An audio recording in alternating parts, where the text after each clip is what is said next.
Có bao giờ bạn trải qua vài ngày ăn hơi nhiều, ngủ hơi ít, bụng nặng nề, da kém tươi, rồi đúng lúc đó bạn gặp một quảng cáo nói rằng cơ thể bạn đang tích tụ độc tố, gan đang quá tải, chỉ cần detox 7 ngày để làm sạch và reset lại cơ thể, và tự nhiên mọi cảm giác đều có một lời giải thích: mệt, nổi mụn, đầy bụng, tất cả đều do độc tố. Còn giải pháp thì đang được giảm giá 20% chỉ đến hết hôm nay. Nghe thì rất thuyết phục, nhưng có một câu hỏi hơi mất hứng cần được đặt ra là độc tố đó tên gì? Và nếu không ai gọi được tên nó, không đo được nó, cũng không chứng minh được sản phẩm đã loại bỏ nó, thì có thể thứ đang được detox rõ nhất là tài khoản ngân hàng của bạn. Vậy detox có thật sự cần thiết không? Sophie nói luôn kết luận trước để mọi người không phải xem đến phút thứ 10 mới biết câu trả lời. Nếu detox có nghĩa là uống trà, nước ép hoặc thực phẩm bổ sung để làm sạch những độc tố không được xác định rõ, thì với phần lớn người khỏe mạnh hiện chưa có bằng chứng đủ tốt để xem đó là việc cần thiết. Trong video này, Sophie sẽ trả lời 3 câu hỏi. 1. Detox y khoa khác detox marketing ở đâu? 2. Cơ thể thật sự xử lý chất thải như thế nào? Và 3. Vì sao claim thải độc rất dễ làm mình tin? Cuối video là 4 câu hỏi để bạn kiểm tra bất kỳ claim detox nào bạn nhìn thấy. Trước tiên, detox không phải là một khái niệm hoàn toàn bịa ra. Trong y khoa, có những trường hợp cơ thể thật sự tiếp xúc với một chất độc cụ thể. Ví dụ, một số trường hợp ngộ độc kim loại nặng có thể cần liệu pháp chelation, thuốc liên kết với kim loại để hỗ trợ đưa chúng ra khỏi cơ thể. Đây là một điều trị có chỉ định, có theo dõi và cũng có rủi ro, không phải thứ ai cũng nên tự dùng. Trong điều trị nghiện rượu hoặc một số chất, medical detox thường được dùng để nói đến quá trình quản lý cai chất dưới giám sát y tế. Đây cũng không phải cùng ý nghĩa với việc uống một sản phẩm để rửa độc tố ra khỏi cơ thể. Detox y khoa bắt đầu từ một vấn đề cụ thể, chất hoặc tình trạng cần xử lý là gì, đánh giá bằng cách nào và điều trị ra sao, cần theo dõi rủi ro gì. Còn nhiều sản phẩm detox thương mại lại bắt đầu bằng một cụm từ rất rộng: độc tố tích tụ lâu ngày. Nhưng độc tố nào, đo bằng gì thì không nói. Chỉ biết sau 7 ngày, bạn được hứa rằng cơ thể sẽ sạch. Một claim càng nghiêm túc về mặt khoa học, nó càng phải cụ thể. Làm giảm nồng độ chì trong máu là một claim có thể kiểm tra. Còn đánh thức cơ chế thanh lọc và làm sạch năng lượng bên trong thì máy xét nghiệm cũng xin phép bó tay. Có một lần sau vài ngày Sophie ăn uống thất thường, thức khuya và gần như không vận động, cơ thể Sophie cảm thấy rất nặng nề. Đúng lúc đó, Sophie nhìn thấy một liệu trình detox đang được quảng cáo: nước màu xanh, rau củ tươi, một người phụ nữ mặc đồ tập màu trắng và dòng chữ tái tạo lại cơ thể bạn trong 7 ngày. Wow! Trong đầu Sophie liền xuất hiện suy nghĩ, có lẽ mình cũng cần làm sạch lại cơ thể. Nhưng Sophie chưa từng hỏi cái gì trong cơ thể đang bẩn. Sophie chỉ mệt vì ngủ ít, bụng khó chịu vì ăn uống thất thường và uể oải vì không vận động. Nhưng một lúc reset thì vẫn hấp dẫn hơn nhiều so với lời khuyên: sinh hoạt điều độ lại đi Sophie ơi. Cơ thể không phải một chiếc bình kính nơi mọi thứ xấu cứ tích tụ dần cho tới khi chúng ta uống nước ép để mở nắp xả ra. Cơ thể liên tục tiếp nhận, chuyển hóa và loại bỏ các chất. Gan và thận giữ vai trò rất quan trọng trong quá trình này. Gan chuyển hóa chất dinh dưỡng, thuốc, rượu và nhiều chất từ bên ngoài đi vào cơ thể. Một ví dụ là quá trình chuyển hóa protein để tạo ra ammonia, một chất có độc tính. Gan sẽ chuyển ammonia thành ure ít độc hơn. Ure sau đó sẽ được đưa tới thận và đào thải qua nước tiểu. Quá trình này diễn ra liên tục, gan không nghỉ từ thứ 2 đến thứ 6, rồi chờ một ly nước ép cần tay tới mới tăng ca vào cuối tuần.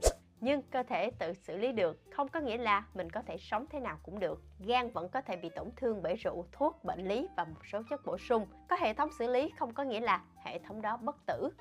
Còn thận lọc máu, loại bỏ chất thải và lượng nước dư thừa, đồng thời giữ lại những gì cơ thể vẫn cần. Vì vậy, đi tiểu nhiều hơn không tự động có nghĩa là đang thải nhiều độc tố hơn. Có thể bạn chỉ uống nhiều nước hoặc sản phẩm có tác dụng lợi tiểu. Tương tự, đi ngoài nhiều sau khi uống trà detox không chứng minh rằng độc tố lâu năm đang được kéo ra khỏi cơ thể. Một số chương trình detox còn sử dụng chất nhuận tràng, có thể gây tiêu chảy, mất nước và rối loạn điện giải. Một phản ứng dễ nhìn thấy không phải lúc nào cũng là bằng chứng cho cơ chế được quảng cáo. Cái bụng hoạt động rất nhiệt tình, chưa chắc có nghĩa là detox đang thành công. Vậy vì sao nhiều người vẫn cảm thấy khỏe hơn sau detox? Đây là phần cần được nói công bằng. Một người thực hiện detox có thể thật sự thấy nhẹ bụng hơn, cân nặng giảm hoặc kiểm soát việc ăn uống tốt hơn. Sophie nghĩ không nên phủ nhận trải nghiệm đó. Nhưng trong những ngày đó, họ có thể đồng thời ngừng uống rượu bia, ăn ít hơn, giảm đồ ăn quá mặn, uống nhiều nước hơn và có kế hoạch sinh hoạt tốt hơn. Chỉ riêng những thay đổi này đã có thể khiến cho cơ thể cảm thấy khác. Một số chế độ detox cũng hạn chế calorie mạnh nên cân nặng có thể giảm trong ngắn hạn. Nhưng tôi cảm thấy tốt hơn và sản phẩm đã loại bỏ độc tố ra khỏi cơ thể tôi là hai câu hoàn toàn khác nhau. Câu đầu có thể hoàn toàn đúng, nhưng câu thứ hai là một kết luận về cơ chế và cần bằng chứng. Các tổng quan hiện có cho thấy bằng chứng ủng hộ detox diet vẫn rất hạn chế. Chúng ta chưa có bằng chứng đủ tốt rằng các liệu trình này có thể loại bỏ độc tố hoặc giúp kiểm soát cân nặng lâu dài. Sophie muốn nhấn mạnh một chút ở phần này. Detox thường bán cho mình một thay đổi dễ cảm nhận trong vài ngày, nhưng sức khỏe dài hạn không được đánh giá bằng việc mình cảm thấy nhẹ hơn sau một tuần. Nó phải được xây từ những điều cơ thể có thể duy trì được trong nhiều năm. Nếu bằng chứng chưa mạnh, tại sao detox vẫn hấp dẫn đến vậy? Đây có lẽ là phần gây tò mò nhất trong video này. Không phải vì người mua thiếu thông minh, mà vì tuyên bố này được xây dựng rất hợp với cách con người cảm nhận và đưa ra quyết định. Thứ nhất, nó biến một vấn đề phức tạp thành một câu chuyện đơn giản. Mệt mỏi, đầy bụng, nổi mụn hoặc thiếu năng lượng có thể liên quan đến giấc ngủ, căng thẳng, chu kỳ kinh nguyệt, chế độ ăn, vận động hoặc bệnh lý. Đó là những lời giải thích phức tạp, còn độc tố tích tụ gom tất cả vào một nguyên nhân, một thủ phạm và một giải pháp. Trong tâm lý học, thông tin càng đơn giản và dễ xử lý thường tạo ra cảm giác hợp lý. Khoa học nói, còn tùy vào chất, liều lượng và tình trạng sức khỏe. Nhưng quảng cáo nói, cơ thể đang bẩn, uống cái này để làm sạch. Không cần hỏi cũng biết câu thứ hai dễ nhớ hơn. Nhưng dễ hiểu không đồng nghĩa với đúng. Thứ hai, ngôn ngữ bẩn, sạch, reset dễ tạo phản ứng cảm xúc. Từ độc tố tạo cảm giác tiêu cực rất nhanh, còn thanh lọc, làm sạch và reset lại gợi lên cảm giác kiểm soát và bắt đầu lại. Trong tâm lý học có một hiệu ứng tâm lý mang tên suy nghiệm cảm xúc. Nó mô tả việc có cảm xúc tích cực hoặc tiêu cực về một thứ có thể ảnh hưởng đến cách chúng ta đánh giá lợi ích và rủi ro của thứ đó. Khi một thứ được gắn với hình ảnh tự nhiên, sạch, xanh, nhẹ nhàng, chúng ta có thể cảm thấy nó ít rủi ro và nhiều lợi ích hơn trước khi xem xét kỹ bằng chứng. Ngược lại, khi cơ thể được mô tả là đầy độc tố, cảm giác lo lắng có thể xuất hiện trước cả khi chúng ta biết độc tố đó là gì. Quảng cáo detox không chỉ bán sản phẩm, nó bán hành trình từ bẩn thành sạch, từ mất kiểm soát thành kiểm soát, từ tội lỗi thành chuộc lỗi. Sau vài ngày ăn nhiều hoặc sinh hoạt thất thường, đôi khi chúng ta không chỉ muốn khỏe hơn mà còn muốn cảm thấy mình đã sửa sai. Một liệu trình nghiêm khắc khiến cho mình cảm giác đang làm điều gì đó rất có trách nhiệm. Nhưng cơ thể không cần bị trừng phạt để chuộc lỗi, nó cần được chăm sóc ổn định mỗi ngày. Khi gặp một sản phẩm tuyên bố thải độc, bạn không cần phải biết hết sinh hóa hay là đọc 30 nghiên cứu. Chỉ cần hỏi 4 câu này. 1. Độc tố cụ thể là gì? Không phải cặn bẩn, độc tố lâu năm hay tạp chất, mà tên chất là gì? Kim loại nặng, một loại thuốc, một chất chuyển hóa hay một chất ô nhiễm cụ thể? Nếu không gọi được tên, tuyên bố rất khó kiểm tra. 2. Làm thế nào biết chất đó đang tích tụ trong cơ thể tôi? Có triệu chứng đặc hiệu không? Có xét nghiệm được công nhận hay không? Hay quảng cáo chỉ nhìn vào những dấu hiệu rất phổ biến như mệt, nổi mụn, đầy bụng và kết luận rằng tất cả đều do độc tố? 3. Sản phẩm đã được chứng minh làm giảm chất đó chưa? Không chỉ là thành phần A có cơ chế chống oxy hóa, mà là sản phẩm này ở liều lượng này trên con người có thật sự làm giảm chất được nói tới không? Có nhóm đối chứng không? Mức thay đổi có ý nghĩa về sức khỏe không? Và nghiên cứu có độc lập với bên bán sản phẩm không? 4. Rủi ro và lựa chọn thay thế là gì? Liệu trình có đang cắt giảm calorie quá mức không? Có chứa chất nhuận tràng hoặc chất lợi tiểu không? Có nguy cơ tương tác với thuốc không?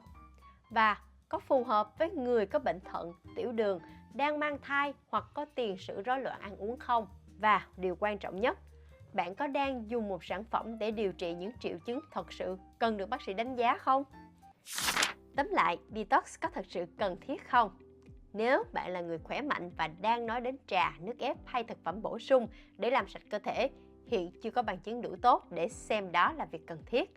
Còn khi cơ thể thật sự tiếp xúc với chất độc hoặc một người cần quản lý cai rượu hay cai chất, thì đó là vấn đề y khoa cần được đánh giá và xử lý bởi người có chuyên môn. Detox marketing thường bắt đầu bằng một cảm giác, còn can thiệp giải độc y khoa phải bắt đầu bằng một vấn đề được xác định. Gan và thận của mình đã liên tục chuyển hóa và loại bỏ chất thải. Điều chúng cần không phải là một cuộc tổng vệ sinh định kỳ, mà là được bảo vệ lâu dài bằng những điều quen thuộc như ăn uống đủ chất, ngủ đủ, vận động thường xuyên, hạn chế rượu bia, không hút thuốc, dùng thuốc và thực phẩm bổ sung thận trọng và đi khám khi có triệu chứng bất thường.